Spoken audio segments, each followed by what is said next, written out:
Монгол улс хоёр хөрштэй махны нийлүүлэх талаар байнга ярьдаг. Гэтэл тулгардаг гол бэрхшээлийн нэг нь стандарт. Европын холбооны улсад Монгол улс олон төрлийн бүтээгдэхүүн гаргах боломжтой. Гэвч бүтээгдэхүүнд нь мөрдөгдөх стандарт нь байхгүй учраас гаргаж чаддаггүй талаар аж ахуй нэгж энэ төлөөлөл гомдлоо. Гэтэл Монгол улсын хувьд өөрсдөө олон улсад хүлээн зөвшөөрөгдсөн гэж хөөрцөглөж сунаа. Чанарын удирдлагын тогтолцоог хэрэгжүүлэх энэ хүрээнд одоо энэ олон улсын сертификатыг хүлээж авч байгаа үйл ажиллагаа бол манай улсад анхудаа за Азад бол бүгд найрамд Солонгос улсын дараа хоёр дахьт нь орж байгаа ийм одоо бодиттой ажлын үр дүн байгаа юм. ISO 9999 стандарт нь олон улсад хүлээн зөвшөөрөгдсөн. Стандартшил хэмжил зүүн газар энэхүү стандартыг авч байгаа нь сайн хэрэг.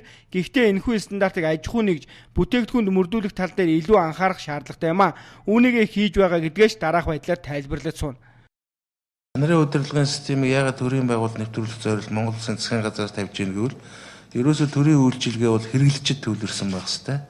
Хэрэглэгчдэд сэтгэл ханамжтай, хүн сурталчилгагүй, авилгагүй, хөнгөн шуурхай, нээлттэй ил дод байх энэ зарчим дээр үндэслэгддэг.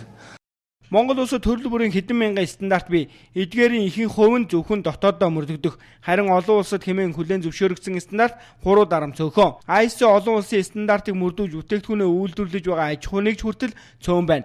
Ийм нөхцөлд стандартшил хэмжил зүүн газрынхан аж ахуй нэгжээ олон улсад өрсөлдөх боломжийг нэмэгдүүлэх чиглэлд илгүй анхаарах шаардлага тулгарч байгааг хэнд хэлхэн зүйтэй байна.